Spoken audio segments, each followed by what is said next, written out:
On a hot August day in 1899, Ball State University opened its doors as Eastern Indiana Normal University. There were just 250 students who entered the only building on campus that rested on 10 farm-filled acres. Students were eager and excited to be enrolled in such a fine college, and they finished their studies by attending a small ceremony where they were given certificates signifying that they had successfully completed their education and that they had indeed graduated from college. A lot has changed in 110 years. Today there are nearly 20,000 students filling more than 70 buildings spread over more than 1,000 acres. But the one thing that hasn't changed is holding the ceremony that signifies success. It's a tradition that continues today as we celebrate the 161st commencement ceremony at Ball State University. Hello everyone, and from Worthen Arena, I'm Al Rent. If you have joined us in the past on our past commencements at Ball State University, you can easily recognize we are not on beautiful Arts Terrace. Weather has precluded that as storms are coming through the area. But we're in a Worthen Arena, and some 8,000 or 9,000 people will be joining us here. We're glad that you're with us as well. We will have a spillover through other areas on large television monitors, and upwards of 2,000 graduates will be going through commencement, as this is the 161st commencement at Ball State University.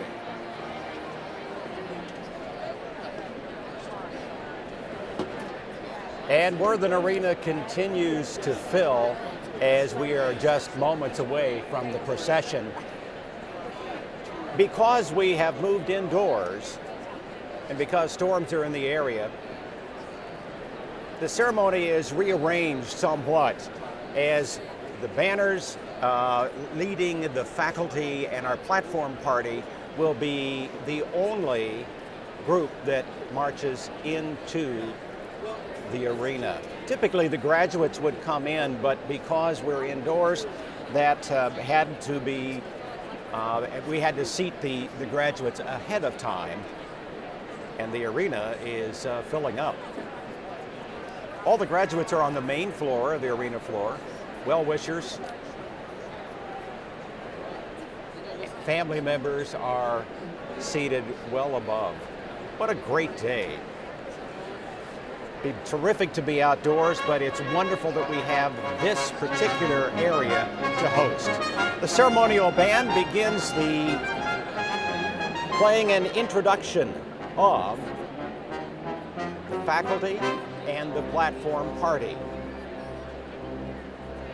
Faculty march in, and leading the banners are the graduate school and faculty of the graduate school behind them. Today we anticipate that there will be almost 2,000 graduates going through the ceremonies. Actually graduating this year are almost 3,000 students, but for a variety of reasons, not all have chosen to or can go through commencement ceremonies today. In the College of Architecture and Planning, 196 students will be graduating today. From the College of Applied Science and Technology, 470 students will be graduating today. From the Miller College of Business, 468. From the College of Communication, Information and Media, 287 students will be going through ceremonies. From the College of Fine Arts, 173 students. From the College of Science and Humanities, the largest college on campus with 20 different departments attached to it, 913 students will be going through ceremonies, and Teachers College will be graduating 417. Interesting to note that 11 students will be graduating today with a perfect GPA of 4.0, and that is an incredible achievement. Also, 11 students will be commissioned today second lieutenants in the U.S. Army. As I said, this is a very exciting day And our ceremony today will not basically change, certainly not the flow of activity. We are going to be honoring today multi-award-winning journalist and Kokomo, Indiana native Steve Kroft.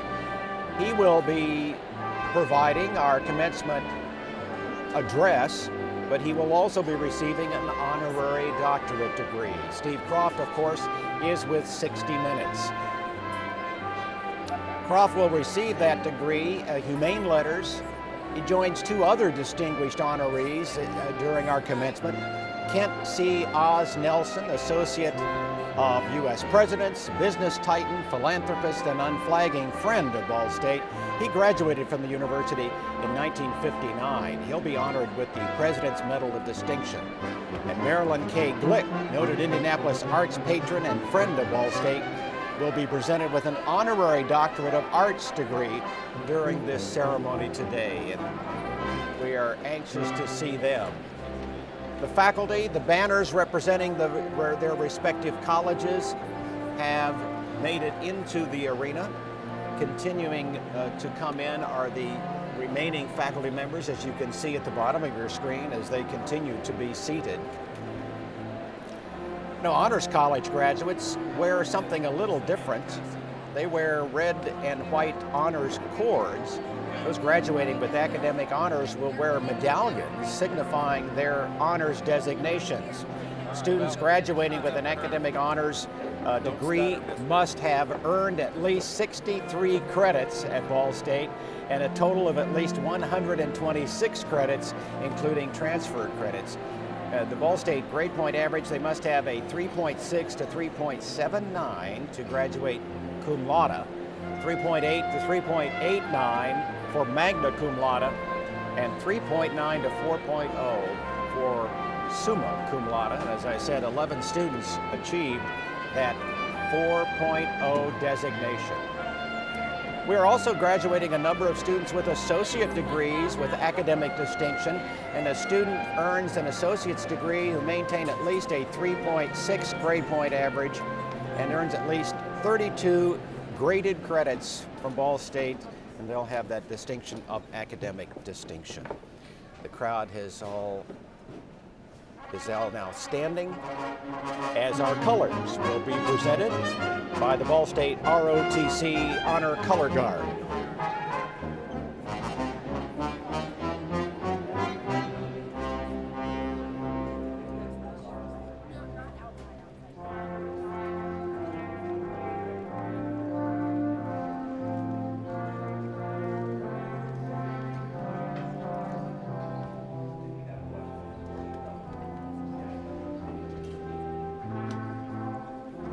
The Ball State ROTC program is a long-standing and a wonderful program of great distinction at the university. And as we said, 11 students will be commissioned second lieutenants today.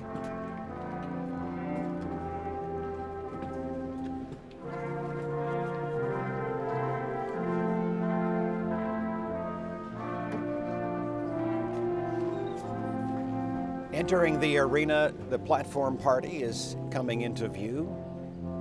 James Cheesebro, Distinguished Professor of the Department of Telecommunications, is carrying the Presidential Mace. Representing the Alumni Council is Terry Coleman.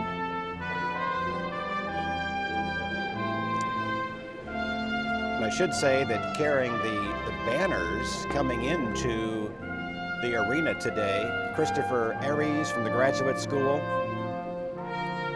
He Wang from the College of Applied Science and Technology, Abigail Nettie from the College of Architecture and Planning, Alan Terrell from the College of Business, Barry Umansky from the College of Communication, Information, and Media, Dave Schauger, we call him Kip, from the College of Fine Arts, Doug Barnett from the College of Science and Humanities, and John Clausen from Teachers College carried the banners. Upwards of 9,000 people are in the arena as they await proudly the sign that their students have indeed graduated and received their degree from Ball State University. Entering the arena, President Joanne Cora, there is Steve Kroft, all members of the platform party, including members of the Board of Trustees in their red robes.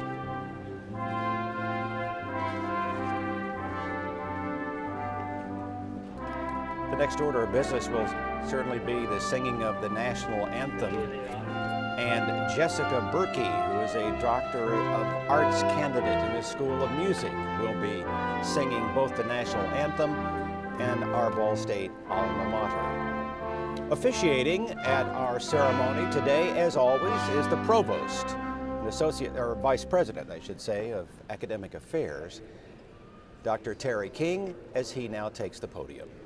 Welcome to the 161st Commencement of Ball State University. I'm Terry King, Provost and Vice President for Academic Affairs. Please remain standing while Ms. Jessica Berkey, a Doctor of Arts candidate in the School of Music, sings the national anthem.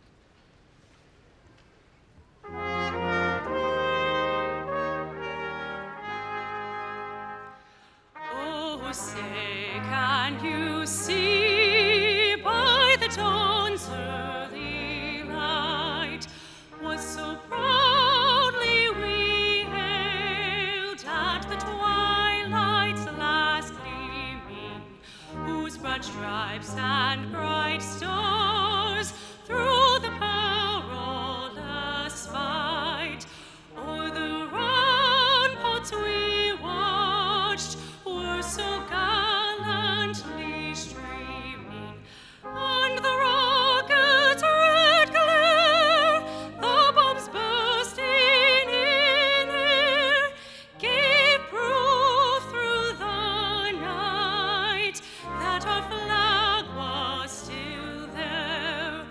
Oh, say does that star-spangled banner yet wave o'er the land of the free and the home of the brave?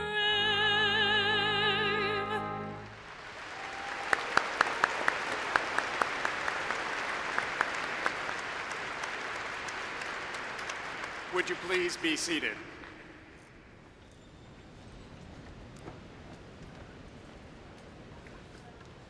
Members of the faculty, graduates, parents, and friends, this is a most joyous occasion, and we are glad to have all of you here to share it in this important event. It is a very special time for you who are graduating and for your family and friends, and we offer our warmest congratulations. I'm now pleased to introduce the platform party, the Board of Trustees, the administration, and those participating in today's ceremony. Would you please hold your applause until all introductions are completed? I'll ask the platform party to stand as I call their name. Dr. Frank Sabatine, Associate Vice President for Economic Development and Community Engagement. Dr. Marilyn Buck, Associate Provost and Dean of University College. Dr. Kenneth Holland, Dean of the Rinker Center for International Programs. Mr. Thomas Taylor, Vice President for Enrollment, Marketing, and Communications. Mr. Terry Coleman, Chairman of the Alumni Council. Mr. T.W. Hudson Aiken, Vice President for University Advancement. Ms. Marianne Glick, Trustee. Mr. Matt Mopper, Trustee. Mrs. Barbara Phillips, Assistant Secretary of the Board of Trustees. Ms. Nicole Vaughter, Trustee. Mr. Frank Hancock, Trustee. Mr. Wayne Estopinol, Trustee. Dr. Kay Bales, Vice President for Student Affairs and Dean of Students. Dr. Eric Kelly, Professor, Department of Urban Planning and Chairperson of the University Senate. Mr. Phil Repp, Vice President for Information Technology. Dr. Jim Chesbrough, Distinguished Professor of Telecommunications, who is carrying the Presidential Mace. Ms. Jessica Berkey, our vocalist. Mr. Kent Oz Nelson, President's Medal of Distinction recipient. Mr. Steve Kroft, Honorary Degree recipient and Commencement speaker. Dr. Joanne Gora, President. Mr. Hollis Hughes, President of the Board of Trustees. Mr. Rick Hall, Secretary of the Board of Trustees. Dr. Robert Morris, Associate Provost for Research and Dean of the Graduate School. Dr. James Rubel, Dean of Honors College. Lieutenant Colonel Stephen Hibbler, Chairperson of the Department of Military Science. Would you please recognize these individuals?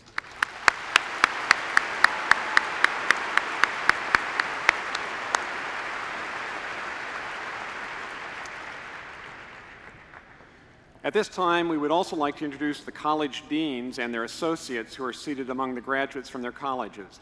Please stand and be recognized when I call your name. Dean Mitchell Whaley, College of Applied Sciences and Technology, and Associate Dean Jack Westcott. Dean Guillermo Vasquez de Velasco, College of Architecture and Planning, Associate Dean Michelle Munyar. Dean Rajib Sanyal, Miller College of Business, and Associate Dean Brian Smith. Dean Roger Lavery, College of Communication, Information, and Media, and Associate Dean Laurie Byers. Dean Robert Kavam, College of Fine Arts, and Associate Dean Michael O'Hara. Dean Michael Maggiato, College of Sciences and Humanities, and Associate Deans Jeff Grigsby, Susan Johnson, and Kesha McBride. Dean John Jacobson, Teachers College, and Associate Dean Lori Mullen. Dean Jacqueline Nelson, Associate Dean of the Graduate School. And today our interpreters are Sandra Gooding and Laura Shadone. Please join me in recognizing these individuals.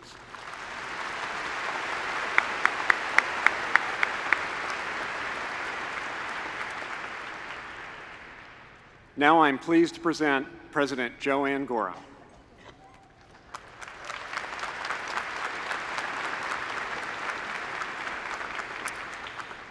The Ball State University President's Medal of Distinction is presented to individuals who have made significant and unselfish contributions to the advancement of the university, the community, the state, or the nation. Today, it is my pleasure to award this medal to Kent Oz Nelson in recognition of his leadership and service in both the corporate world and as a volunteer for many organizations, including his alma mater. I ask Mr. Nelson to please join me at the podium and for Mr. Hollis Hughes to assist in presenting this honor.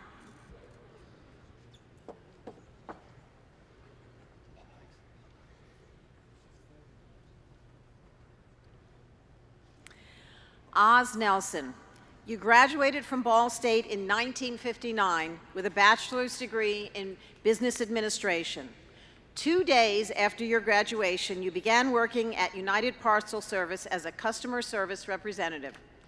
Over the years, you steadily rose through nearly every division of that company until you were elected director and senior vice president in 1983. In 1989, you were named chairman and chief executive officer, positions you held until your retirement at the age of 60 in 1996. You retired as the leader of that Fortune 50 company because you wanted to spend more time using your leadership skills to serve nonprofit organizations. And you have served literally dozens of them during your lifetime. 20 of them have presented honors and awards to you for your volunteer leadership and service. You have led educational reform efforts in Georgia and Kentucky. You have helped establish the National Museum of Patriotism as director and as chair of the campaign that funded its construction. You have served on the United Way of America Board of Directors for 11 years and received its Award of Excellence in National Board Leadership. You have served on and chaired the Board of Directors of the Centers for Disease Control and Prevention, the Annie E. Casey Foundation, and the United Parcel Service Foundation. You are also a trustee of the Carter Center at Emory University. And when President Jimmy Carter received his Nobel Peace Prize in 2002, he invited you to accompany him to the presentation. You have been one of Ball State's strongest supporters. You were a member of the university's Foundation's Board of Directors for 12 years. You were named to the Miller College of Business Hall of Fame in 1990 and received Ball State's Distinguished Alumni Award the following year. You have also served your alma mater as the National Campaign Committee Chairman for its last 2 capital campaigns, the two most successful in university history, which have raised more than $320 million for Ball State. Your efforts as chair of the Ball State Bold campaign, which concludes in a few weeks, have resulted in more than $208 million to support scholarships for high-ability students, immersive learning experiences that provide students with opportunities to solve real-world problems, innovative and nationally recognized faculty and programs, and a vibrant and enriching campus environment. Oz Nelson, your lifetime of achievement led Ball State to award you an honorary doctorate of laws in 1994. And today, in awarding you the President's Medal of Distinction, Ball State recognizes your legacy of leadership, your personal commitment to service, your efforts to improve your community and nation, and your passion and generosity for your alma mater and its faculty and students. It is my honor to bestow upon Oz Nelson the President's Medal of Distinction.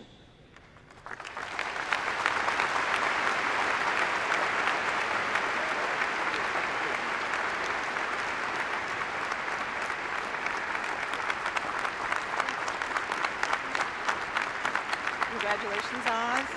Get to say a few words. Wow, I'm tired just listening to all that. I can't imagine how tired you must be. I heard it was quite a prestigious award to win the President's Award, but I had no idea so many of you would come. Is there anything else going on today? Oh. Well, in any event, I am so proud to receive this award because it comes from an institution that's very close to my heart. I have a wonderful love for this university and the people in it. My greatest lifelong friends have been fellow students at Ball State, whom I still am in touch with frequently. So, and it's all come circle to me that I've been able in later years to spend more time at Ball State and get to know the newer folks in the faculty, and it's been a true labor of love for me. But of course, the real reason we're here together is to celebrate the graduation of the new class of 2011 from Ball State University, and I salute you all upon reaching this pinnacle, early pinnacle in your lifetimes. I know that all your friends and family and instructors and even me are looking forward to hearing about the smoke you folks create when you leave this place. We know you're going to be successes, and we wish you every success in whatever endeavor you take on, and hope you'll come back frequently to see your university, because we'll miss you, and I think you'll miss it too. And finally, I'd like to say what a privilege it is for me to be on the speaker's platform today with a fellow Kokomoan, Steve Kroft. And I'd like to congratulate him on the award that he's about to receive, and I really look forward to hearing his commencement speech. I learned last night that my brother and I had the same paper out in Kokomo that he took over a few years later. So we were closer together, and I had realized that I got to know him about a year ago because he's, of course, younger than I, quite a bit younger than I. And I've come to admire him so much. I already did admire him for years for his work on 60 Minutes, as I'm sure you all do too. So I'd like to say that kind of tops off everything else, Steve. It's welcome to Ball State. And to all of you, good luck and thank you.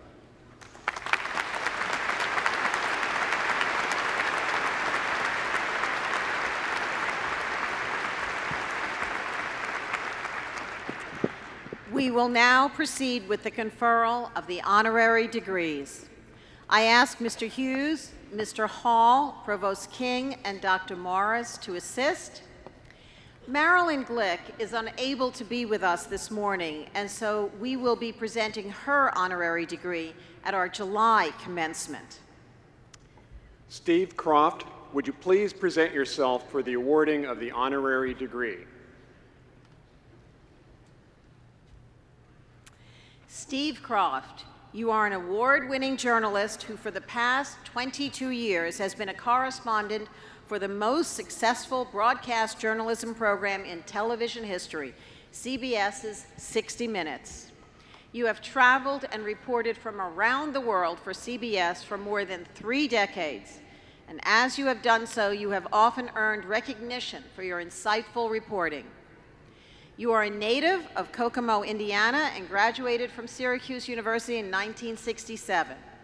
You earned your master's degree from the Columbia University Graduate School of Journalism and began your career as an Army reporter in uniform for the Armed Forces Network in Vietnam, where you earned a Bronze Star for meritorious achievement. After working for television stations in Florida and New York, you joined CBS News in 1980, where you covered conflicts in El Salvador, Lebanon, and Northern Ireland, as well as the U.S. invasion of Grenada and the hijacking of the Achille Lauro. You were a foreign correspondent based at first in the Miami Bureau and then the London Bureau. You also were a principal correspondent on the CBS News magazine show West 57th Street. In 1989, you were named a co-editor of 60 Minutes. On that program, you reported on the aftermath of the Chernobyl disaster, which earned an Emmy in 1990 for special achievement in broadcasting. 4 years later, you returned to Chernobyl and became the first American reporter to actually enter the crippled reactor building. You have also earned awards for your reporting on the Cuban government's policy of quarantining people infected with the AIDS virus, the friendly fire incidents in the first Gulf War, and the involvement of the Russian mafia in the smuggling of nuclear materials out of the former Soviet Union. You have conducted many of the most memorable interviews in 60 Minutes history. They include the one with Bill and Hillary Clinton when allegations of infidelity were raised during the 1992 presidential election, and Barack and Michelle Obama's first post-election interview as incoming president and first lady. You, in fact, are with us this morning only 3 days after conducting an exclusive interview with President Obama about the death of Osama bin Laden, which airs tomorrow night on 60 Minutes.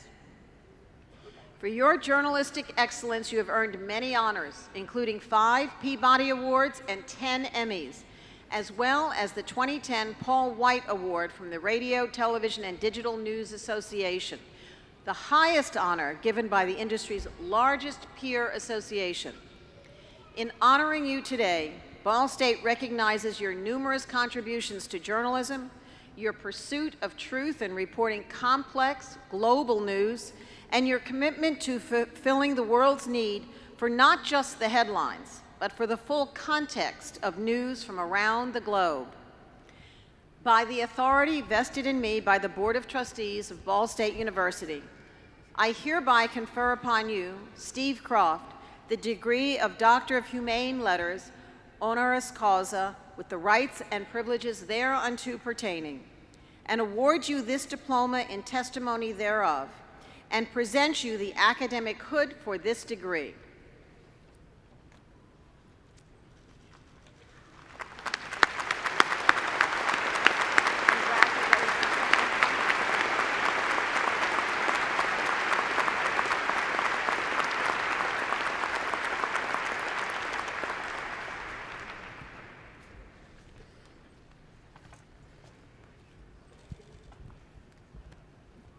It's nice to be back in an Indiana basketball arena. I guess that's destined. I'm destined to spend most of my life here. Graduates, students, parents, trustees, I want to thank, and faculty, I want to thank Dr. Gora and the board for the honor of being with you here today. It's always great to be back home in Indiana. There were a few times this week where I wasn't quite sure whether I was going to be able to make it or not, given the events of last Sunday night. It's been a very tumultuous and exciting week. As the President said, I was with President Obama on Wednesday to conduct his first interview after we finally disposed of Osama bin Laden, and was with him on Thursday morning for another chat, both of which will air in a story this Sunday, which still isn't finished.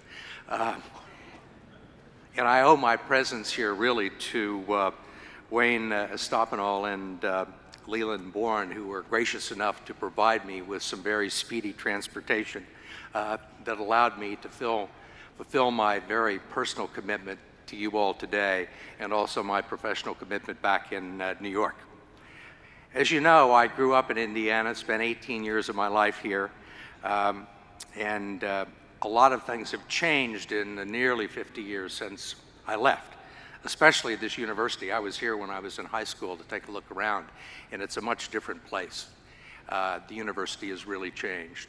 And you should be very, very proud of all the things that have happened here and the direction this great university is taken. And you should take pride in the fact that you've got some people here who have done well enough to have their own private jets. I know I'm thankful of it.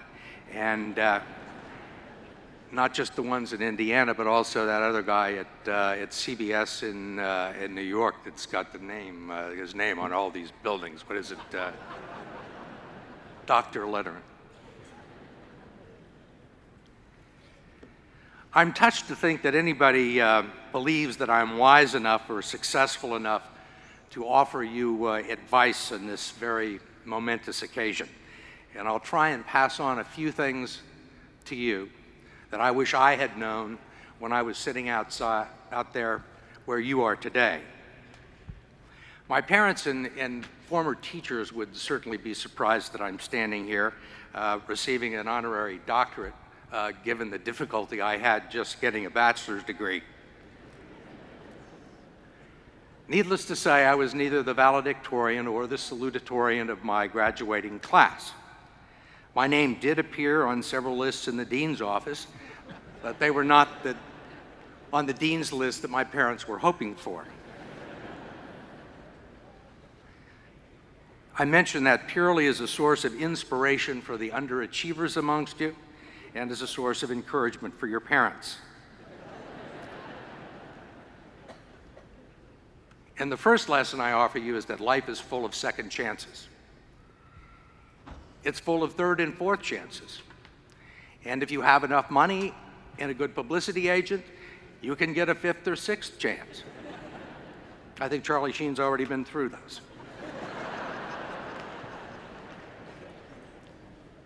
Sometime during my freshman year at Syracuse University, I came across a quote from Mark Twain that changed my life. Twain wrote, "Never let schooling interfere with your education." And I embraced it a little too literally.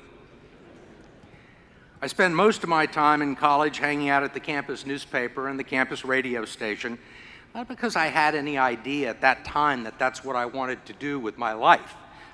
It was fun. I had friends in both places, and I suspected that I had some talent for the work, even though I'd actually never demonstrated any of it in the classroom. I was also involved in campus politics and a fraternity and in sports. If I had studied harder, I might have gone on to graduate school, maybe even law school, and avoided the draft call of 1968 and gone on to a career on Madison Avenue writing television commercials, which was sort of the vague idea of what I wanted to do with my life at that time. But if I hadn't hung out at the campus newspaper and the radio station, the Army probably wouldn't have assigned me to the information office at the 25th Infantry Division in Vietnam. And I would not have been there one day in 1970 when a network correspondent from CBS came through with a camera crew, and I knew immediately what I wanted to do. I wanted to be a network television correspondent, and I wanted to be a foreign correspondent, and I wanted to spend some time overseas. From that day on, at age 23, I knew exactly what I wanted to do with the rest of my life. I didn't know anything about the job. I didn't know how much it paid. I would have probably done it for nothing at the very beginning, although I probably shouldn't say that, and don't send a transcript of this to CBS right now, okay? It was either luck or fate, neither of which is to be underestimated as a life force. I was able to find something that I loved and something that I was good at. And the rest of it, with a lot of hard work and a lot of discipline, was actually surprisingly easy. I wouldn't expect you all to know any more than I did when I was sitting out there where you are, exactly what you want to do with your lives. But I would urge you first to pursue the things that you're really interested in and the things that you're good at, even if you didn't major in them in college. And if you haven't found them yet, don't worry. Keep looking. You never know where they're going to turn up.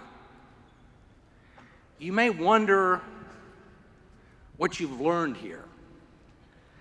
What's inside that head of yours that's worth all the money that your parents have shelled out or money that you borrowed? And the answer is a lot more than you think. And only some of it was learned in the classroom here at Ball State. The rest comes from experience participating in the process, encounters with teachers and mentors, meeting deadlines, passing tests, and rubbing up against all sorts of interesting people: professors, international students, athletes, artists, scholars, and probably a few streetwise hustlers from Chicago. Lots of university aspire to preparing students for the real world. But Ball State is the real world.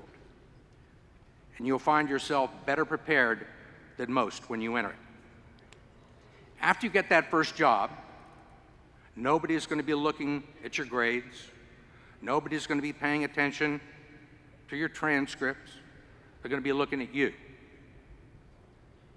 And you may discover, as the late basketball coach Al McGuire said, that the world is run by C students.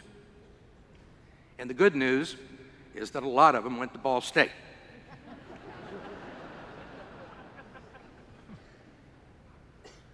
Woody Allen said 90% of life is just showing up, and he's right. So imagine what you can do if you show up on time and know what you want to accomplish. I'm not promising that it's going to be easy. If it were, Zantac, a pill for heartburn, and Prozac, a pill for depression, wouldn't be the two biggest selling drugs in America.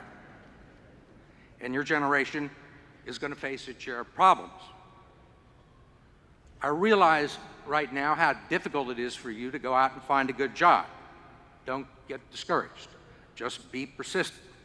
The world is changing faster now than at any point in my lifetime, and probably at any time since the automobile, the telephone, and electricity started reshaping people's lives a little more than a century ago. There are revolutions underway in cybernetics, telecommunications, genetics, optics, physics, astronomy, medicine, environmental science, and government, which means that there are more challenges out there and also more opportunities for you. Try and stay on the crest of the wave. If you see an opportunity, pursue it. If you have a great idea, pursue it. Become involved. Be creative. Stay informed. And get ready, because before you know it, you're going to be running the place. You're going to inherit a great country. Try not to screw it up any more than it's already screwed up.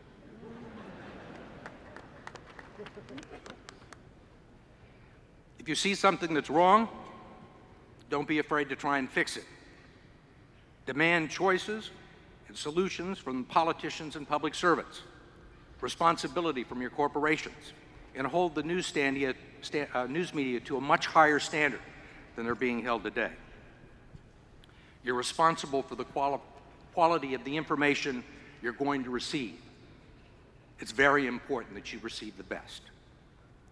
If you love adventure and want to see the world, find a way to do it. It's becoming a smaller and smaller place, and by the time you reach my age, you will require a much more intimate knowledge of it than I need. If you don't speak a foreign language, try and take the time to learn it, because it would be an important quiver in your arrow in your quiver.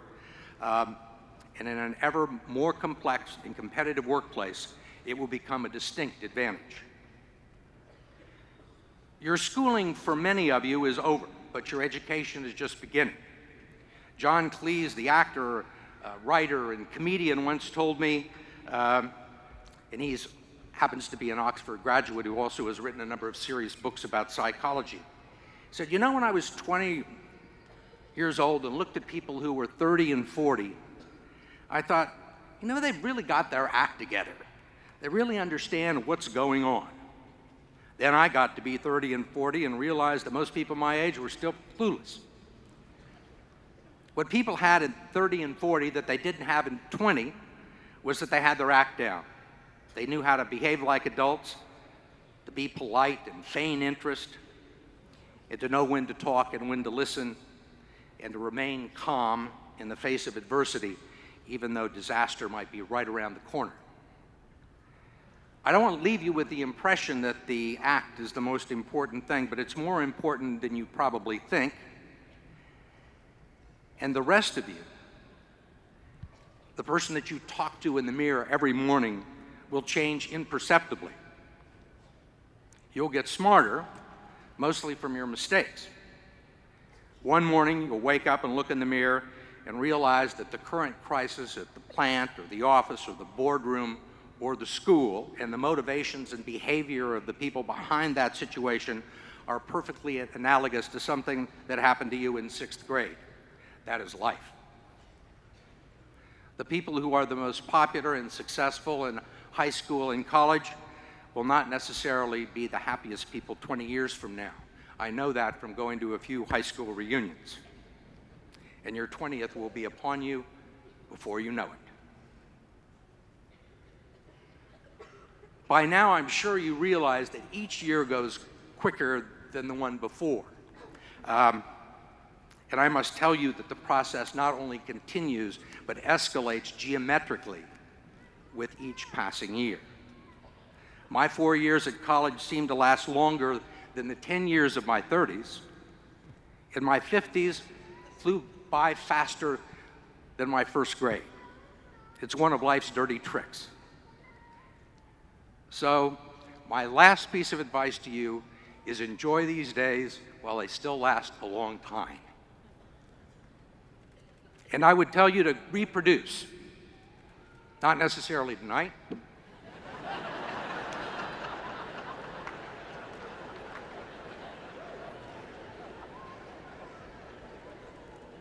but you're the best the country has, and we need all of you we can get.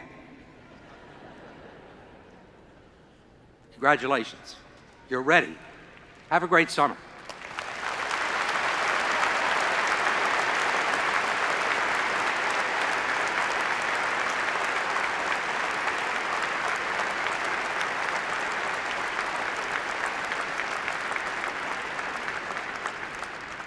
Thank you, Mr. Kroft. Provost King, we are now ready to proceed with the awarding of degrees. We will proceed with the hooding of the doctoral candidates. Will the candidates for all doctoral degrees please rise? President Gora, as Provost and Vice President for Academic Affairs, I present to you those candidates who have completed all the requirements for the following advanced degrees: Doctor of Audiology, Doctor of Arts, Doctor of Education, and Doctor of Philosophy. Upon the recommendation of the faculty and by the authority vested in me by the Board of Trustees of Ball State University, I confer upon you your respective doctoral degrees with all rights, honors, privileges, and obligations thereunto pertaining. The diploma of the university shall forever be the testimony recognizing the very high level of intellectual achievement that you have attained. I welcome you into the ancient and honorable company of scholars. Congratulations on your special accomplishments.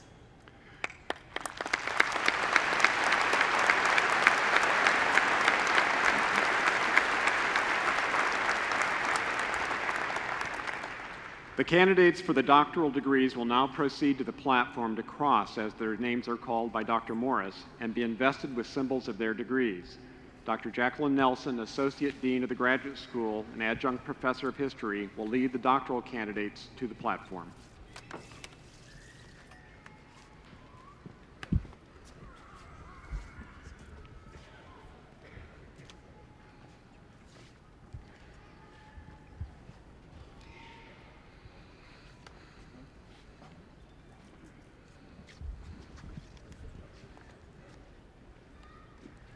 Sarah Elaine Hobbs. Assisting with the hooding today will be Dr. Thomas Haymeyer, Audiology Coordinator, Department of Speech Pathology and Audiology.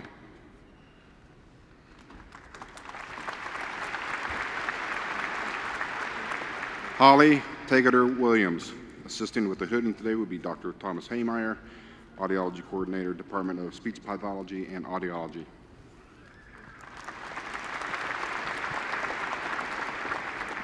Michael Martin Jones. Assisting with the hooding today will be Dr. David Coffin, Assistant Professor, Department of Speech Pathology and Audiology.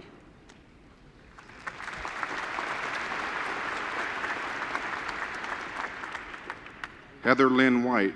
Assisting with the hooding today will also be Dr. David Coffin.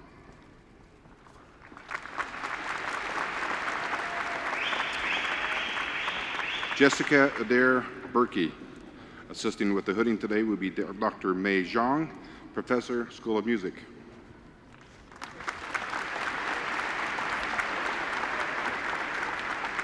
Scott Allen Hippensteel. Assisting with the hooding today will be Dr. Thomas Kaniva, Director of Bands, School of Music.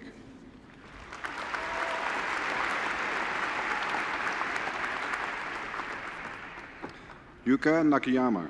Assisting in the hooding today will be Dr. Ray Kilburn, Associate Professor of Music Performance, School of Music.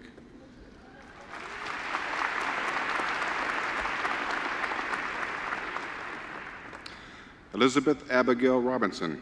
Assisting in the hooding today will be Dr. Linda Pohl, Professor of Music and Music History and Musicology, and Dr. Mihoko Watanabe, Assistant Professor, School of Music.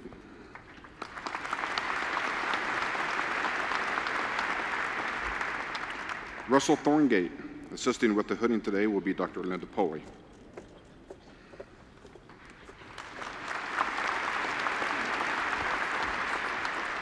Lance G. Brand. Assisting in the hooding today will be Dr. William Rogers, Professor, Department of Biology.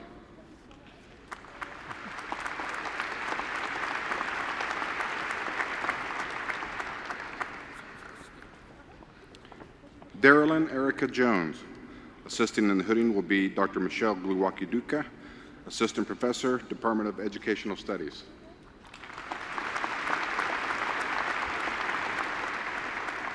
Anita Rose Kerrigan. Assisting in the hooding will be Dr. Gluwaki-Duka.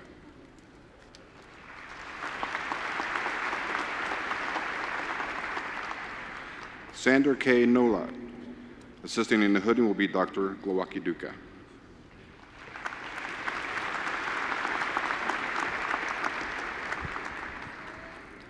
Amanda Olivia Latz. Assisting in the hooding will be Dr. Thalia Mulvihill, Professor, Department of Educational Studies.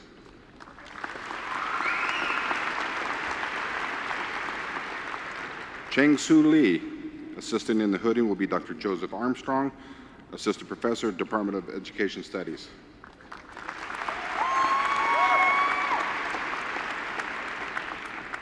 Julia Ann White Armstrong. Assisting in the hooding will be Dr. Elizabeth Riddle, Chairperson, Department of English.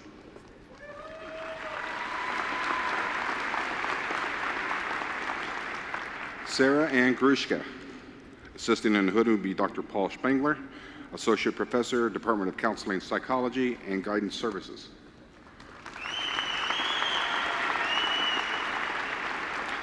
Leo Ivan Heisman. Assisting in the hooding will be Dr. Linda Hansen, Professor, Department of English.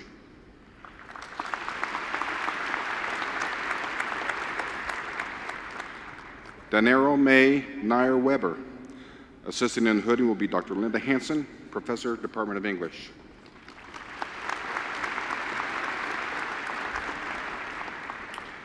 Quang Oak Kim. Assisting in the hooding today will be Dr. Linda Martin, Associate Professor, Department of Elementary Education.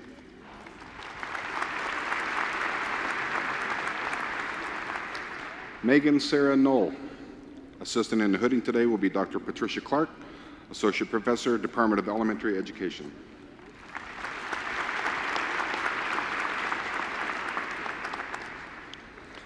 Leslie Ann Pradina. Assisting in the hooding today will be Dr. Raymond Dean, Distinguished Professor, Educational Psychology.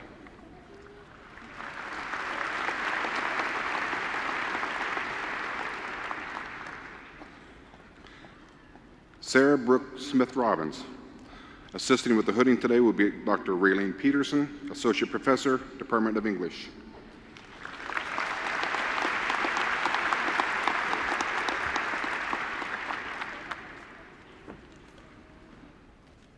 Will the candidate for the degree of Specialist in Education please rise? As Provost and Vice President for Academic Affairs, I present to you the candidate who has completed all the requirements for the degree of Specialist of Education. Upon the recommendation of the faculty and by the authority vested in me by the Board of Trustees of Ball State University, I confer upon you your Specialist in Education degree, with all rights, honors, privileges, and obligations thereunto pertaining.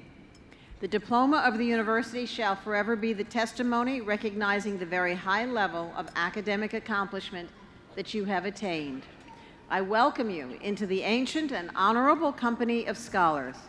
Congratulations on your special accomplishments.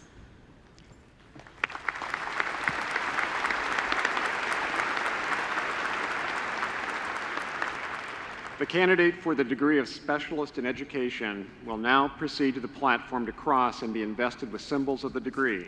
Dr. Carolyn Capinas, Professor, Department of Sociology, will lead the Specialist candidate to the stage.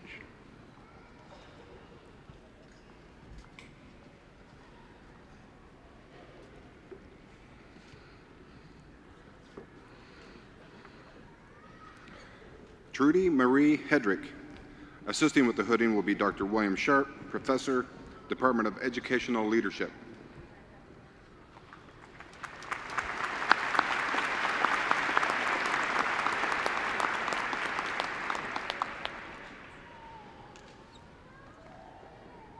We will now present candidates for master's degrees. Will all master's degree candidates please stand? President Gore, I present to you those candidates for master's degrees who have completed all the requirements for their respective degrees. Upon the recommendation of the faculty that you have completed all the requirements for graduation, and by the authority vested in me by the Board of Trustees of Ball State University, I confer upon you your respective master's degrees with all rights, honors, privileges, and obligations thereunto pertaining. The diploma of the university shall forever be the testimony recognizing your completion of the first level of graduate study. Congratulations to each of you. You may now be seated.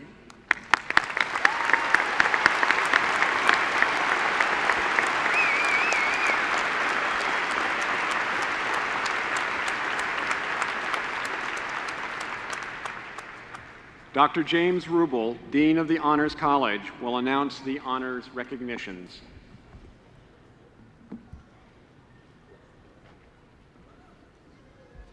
The Honors College provides distinctive educational opportunities for undergraduates of high academic achievement.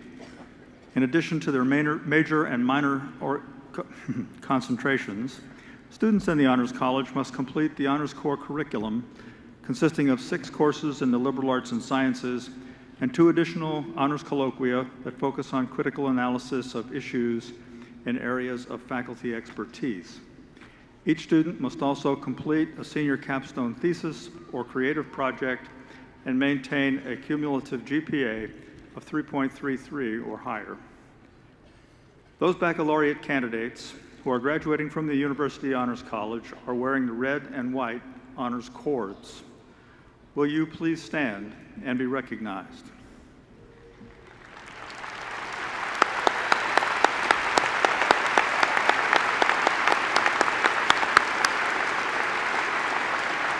Thank you. You may be seated. Departmental honors are awarded to those students who graduate with a minimum grade point average of 3.5 in their major. They must also complete special work in the major, as well as some form of thesis or creative project. Will students graduating with departmental honors please stand and be recognized?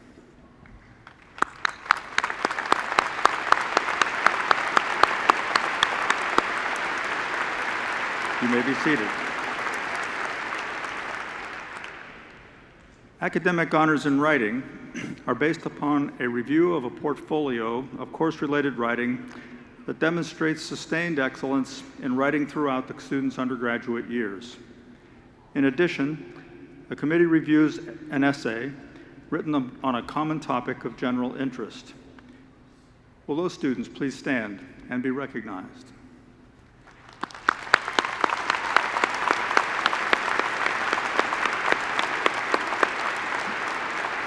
You may be seated. We recognize associate degree students who have achieved a 3.6 or higher grade point average with the designation Associate Degree with Academic Distinction. Will the students graduating with this distinction please stand and be recognized? Are there any here? Well, let's recognize them anyway. Congratulations.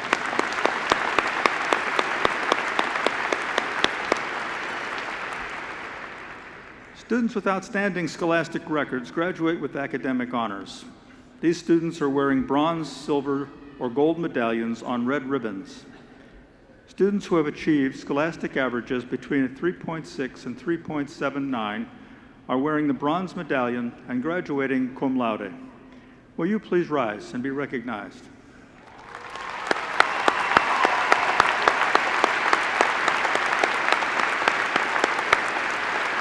You may be seated. Those graduates who have earned scholastic averages between 3.8 and 3.89 are wearing the silver medallion and graduating magna cum laude. Will you please rise and be recognized?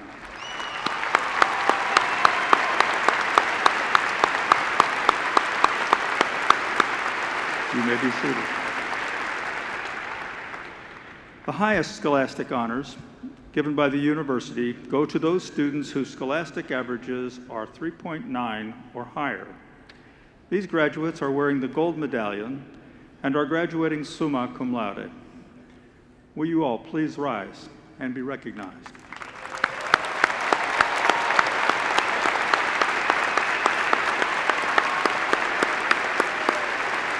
Thank you. You may be seated.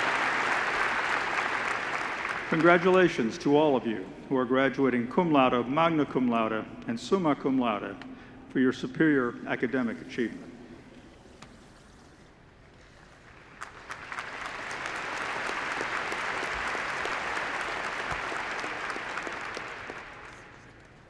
We have 10 graduating seniors present today who have achieved special academic distinction.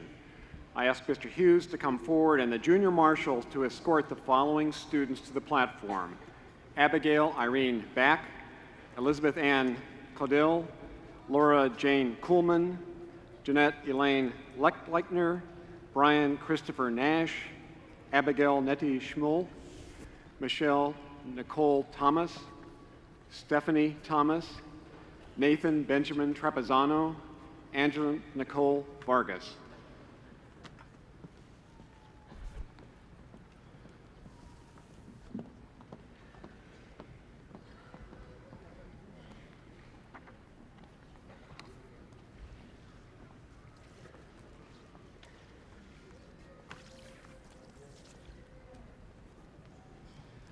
As president of the Board of Trustees, it gives me great pleasure to recognize these 10 students who have achieved special academic distinction. They have completed their baccalaureate degree programs with a perfect 4.0 grade point average. This is an incredible achievement.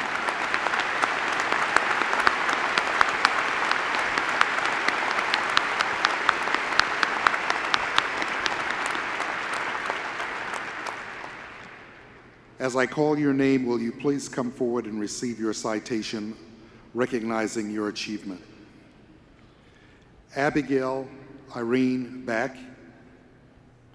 Abigail Irene Back is from Westchester, Ohio, and majoring in elementary education. Abby plans to be a teacher, and she is currently seeking a full-time position.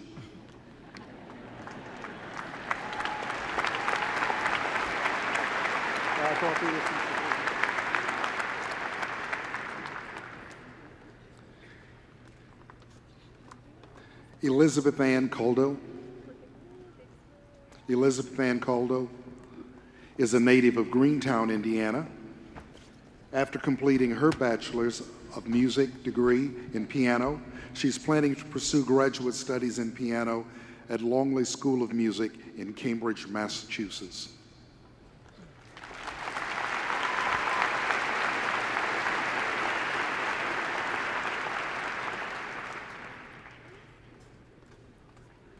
Laura Jane Kuhlman.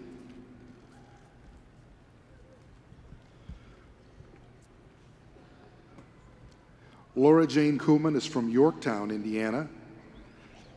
She double majored in English literature and German with a minor in creative writing. After graduation, she will be attending graduate school and pursuing a PhD in English literature.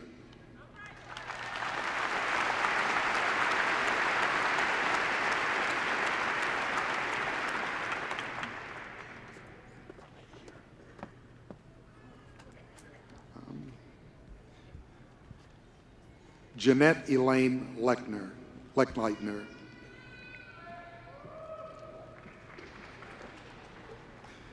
From Bern, Indiana, Jeanette Elaine Leckleitner was a speech-language pathology major with a minor in psychology of human development.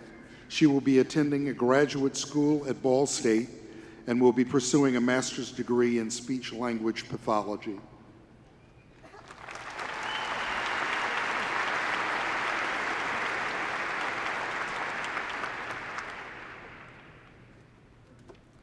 Brian Christopher Nash.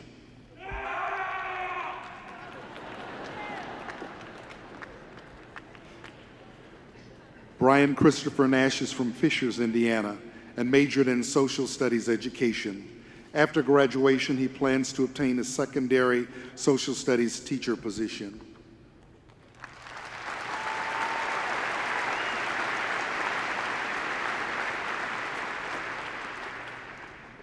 Abigail Nettie Schummel.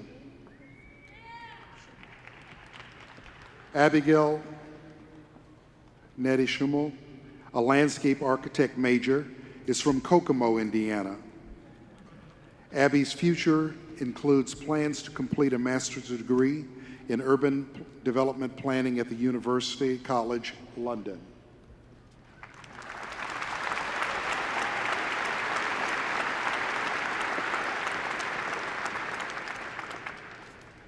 Michelle Nicole Thomas.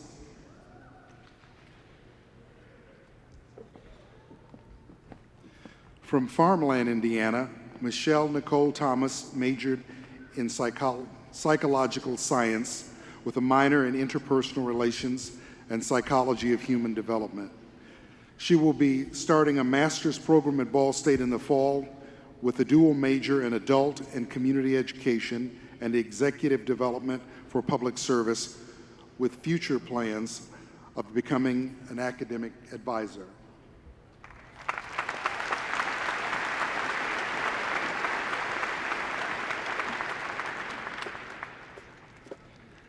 Stephanie Thomas.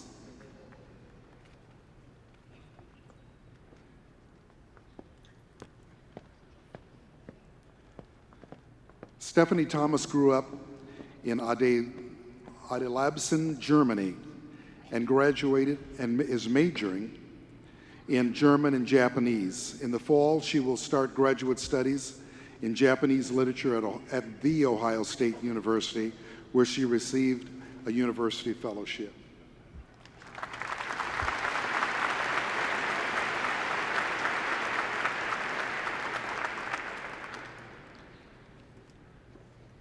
Angela Nicole Vargas.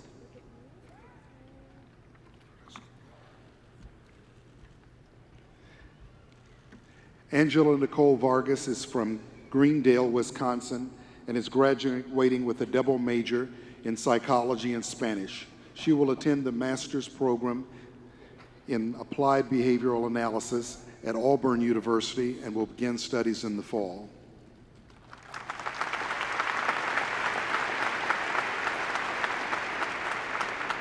And last but not least of these talented folks, Nathan Benjamin Trapezzano.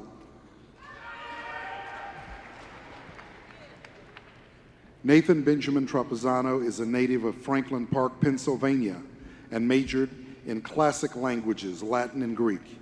He hopes to attend graduate school in the fall or teach at the secondary level.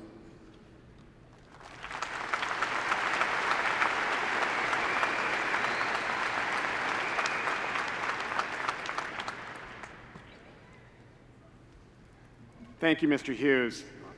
I now invite Lieutenant Colonel Stephen Hibbler to the podium for the commissioning of the 11 ROTC graduates. Thank you, Provost King. We're cadets Zachary Finley, Crystal Harper, Stephen Jameson, Deanna Korn, Jarrell Lesueur, William McQuail, Mark Milford, Aubrey Rowe, Thomas Starnes, Bernard White, and Joshua York. Take your positions.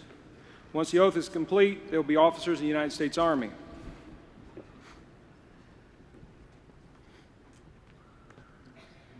Okay, raise your right hand and repeat after me.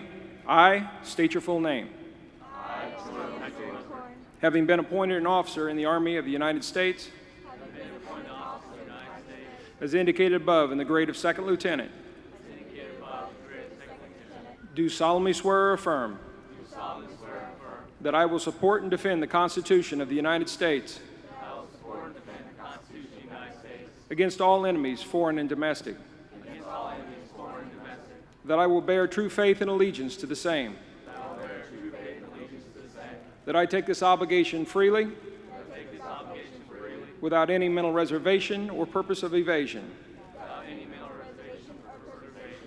and that I will well and faithfully discharge the duties of the office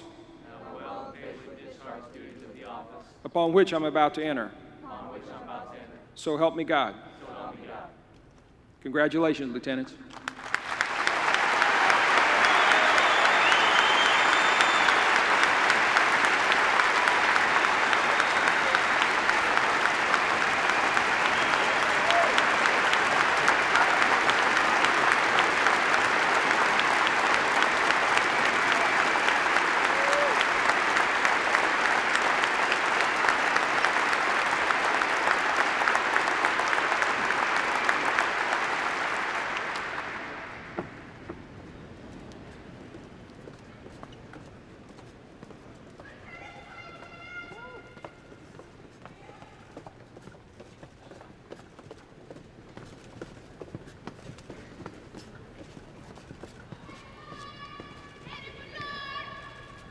Will all candidates for baccalaureate degrees or associate degrees in the College of Applied Sciences and Technology please rise? Will all candidates for baccalaureate degrees in the College of Architecture and Planning please rise? Will all candidates for baccalaureate degrees or associate degrees in the Miller College of Business please rise? Will all candidates for baccalaureate degrees in the College of Communication, Information, and Media please rise? Will all candidates for baccalaureate degrees in the College of Fine Arts please rise?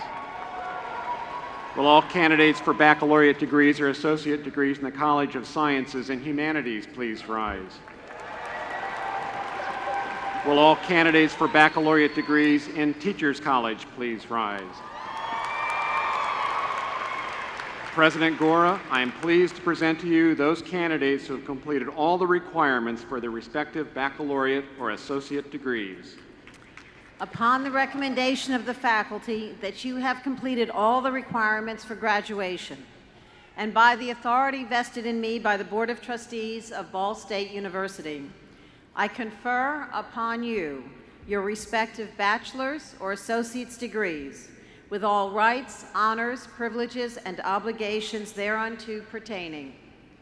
The diploma of the university shall forever be the testimony of your accomplishments. With pleasure, I admit you into the company of educated men and women. Congratulations to each of you. You may now wear your mortarboard tassels on the left side.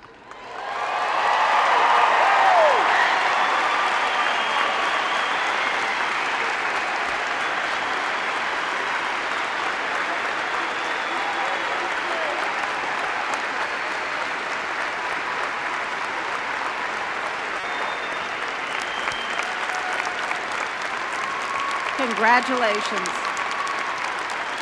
You may now be seated.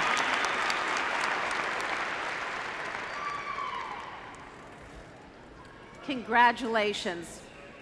You know, before I begin my remarks, I want to take a moment to acknowledge a special person who has also done much for Ball State. Today marks Sharon Woodruff's last commencement before her upcoming retirement. and she has worked at this university for 30 years. And 37 years ago, Sharon joined the registrar's office and volunteered to take on the duties of commencement coordinator. She has served generations of students and families ever since. Anyone with a commencement question has been able to rely on Sharon for an answer, and all of us at Ball State are grateful for her years of exemplary service. Would all of you please join me in recognizing Sharon for all she has done at our university and for the fact that this is her last commencement.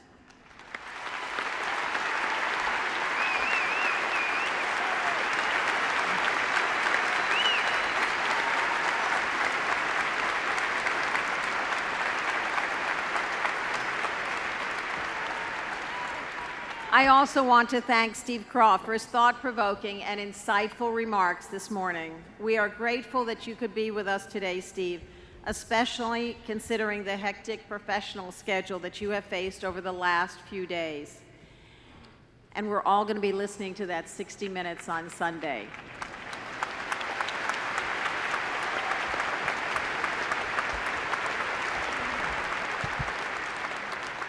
I want to revisit one idea that Steve talked about, the fast pace of events in the world today and how those events affect our everyday lives.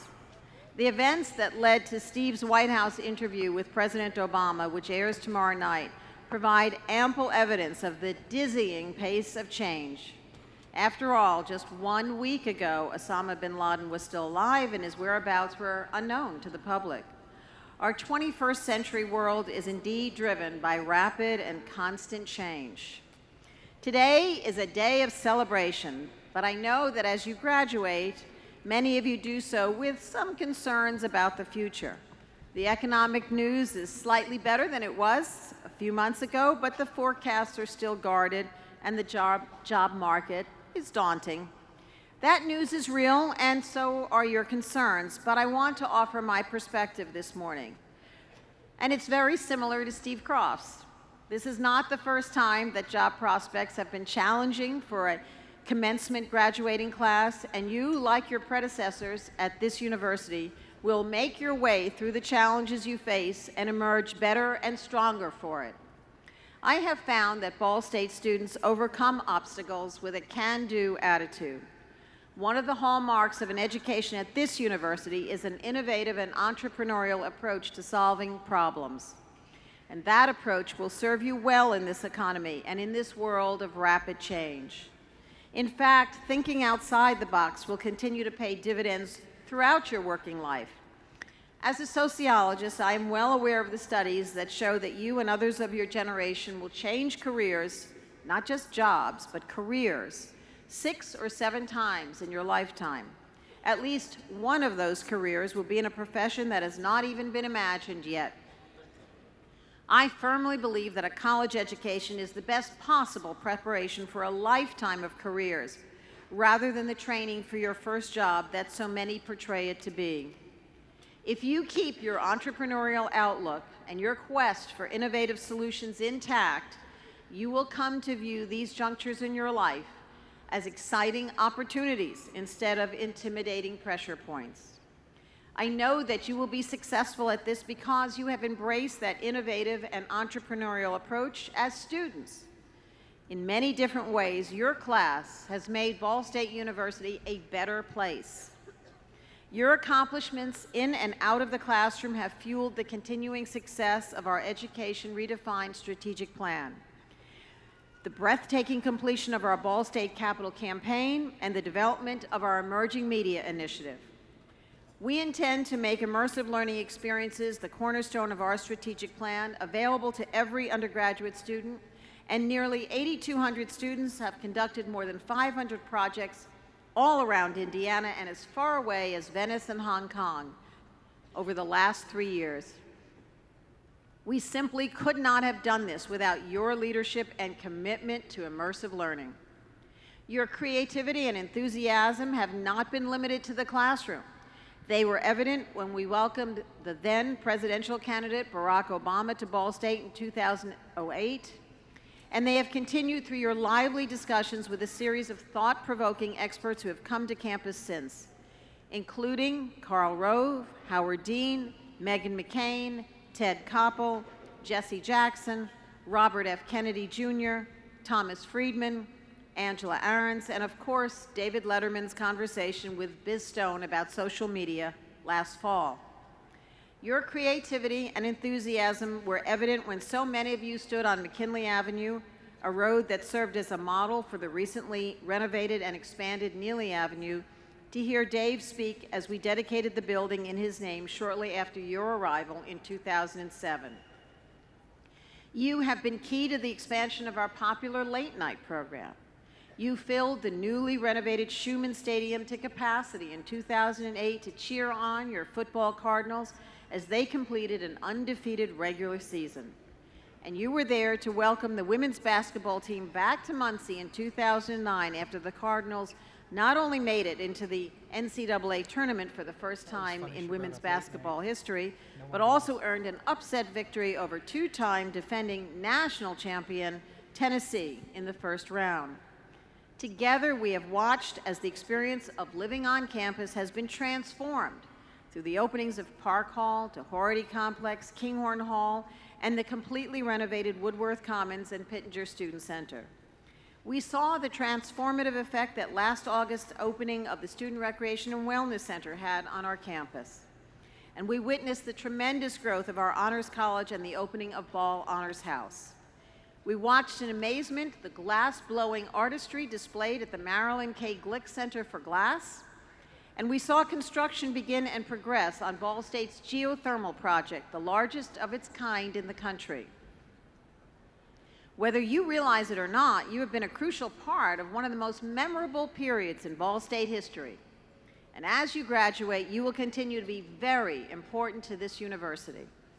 Our strategic plan includes many outcome measures to keep Ball State moving boldly into the future. For people you will meet, however, you will be the ultimate outcome measurement. Your willingness to embrace change, your entrepreneurial spirit, your innovative approach will be living proof of the value of a Ball State education. You are well prepared to be that living proof because you have learned from members of our faculty some of the best models of entrepreneurship and innovation I can imagine. Many observers separate the roles of learners and teachers, or students and faculty if you prefer. And while I value the tradition of commencement, it's also true that the perception of separation is reinforced at events such as this one. Teachers and learners are separated this morning by the order of march, by academic garb, and by seating arrangement. But any professor will tell you that when a class is really going well, those separations fade away. The key is that everyone is collaborating in the learning process. Education is truly effective when it is integrated, and I know you will carry that spirit of collaboration into your life after Ball State. Today, we have gathered to honor your academic achievement and to show our pride in your accomplishments.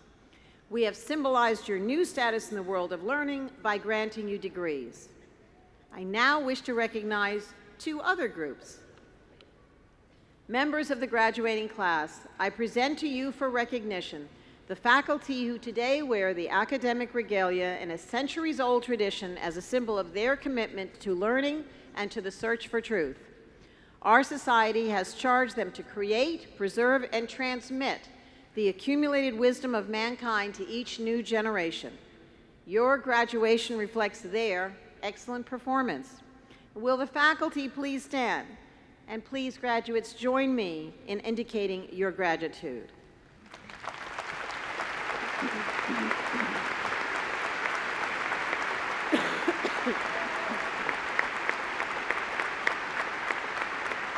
Thank you. There is another very, very special group of people whom we want to recognize and thank. Members of the graduating class. These individuals have provided you with counsel, friendship, support, and encouragement during your 4 years of study. Your graduation reflects their love and pride in you. Will the parents, spouses, relatives, friends, and sponsors of the graduates please stand and be recognized?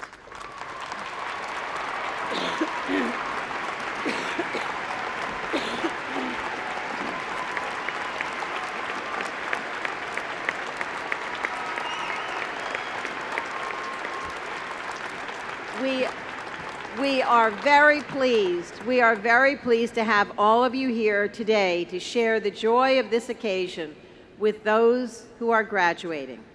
Graduates, rest assured that those of us on campus are always rooting for your continued success. I look forward to hearing all of the success stories from those I have come to know so well, and I also look forward to sharing with you stories about Ball State's continued success, which will be based on the foundation of innovation and entrepreneurship that you worked so hard to build. On behalf of the Ball State University Alumni Association, I welcome each of you into our alumni ranks, which now number more than 154,000. Stay in touch. Keep us informed about the changes and achievements in your life. And remember that the Alumni Association is always ready, indeed eager, to hear from you. Know that you are always welcome here on campus, whether for a visit, a committee meeting, a class reunion, homecoming, an athletic contest, a cultural event, or even to continue your education. I offer each of you my hearty congratulations on your accomplishments here on campus and my sincere best wishes for your future success. Thank you for all that you have done for Ball State. You are forever Cardinals. Enjoy the rest of this very special day with your friends and family.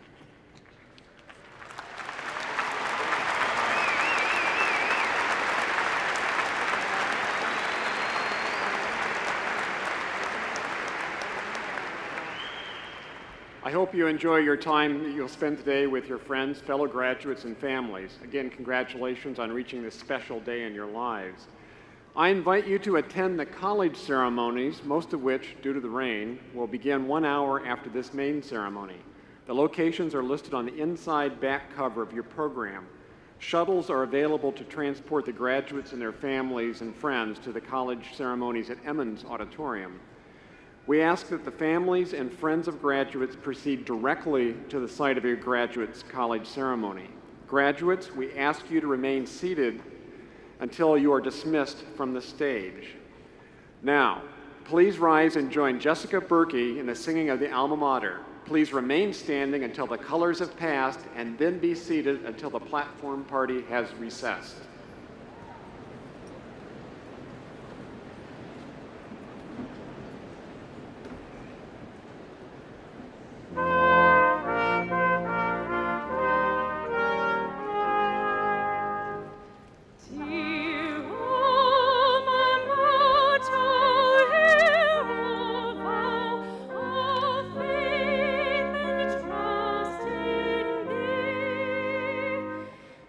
Thy spirit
161st commencement ceremony comes to a close in Worthen Arena on the campus of Ball State University as the Ball State ROTC Honor Color Guard marches out with the colors. The platform party will follow, and the almost 3,000 graduates are celebrating. Additional individual college ceremonies will follow, as you heard from Provost Terry King, in about an hour, and they will be at various locations throughout the campus. Certainly one of the most stirring moments of today's ceremony was the commissioning of 11 students as second lieutenants in the United States Army, as the entire crowd rose and thunderous applause occurred. Ladies and gentlemen, if we give you just a few more minutes of your time, we have some instructions, which I think will get you to your next ceremony more quickly.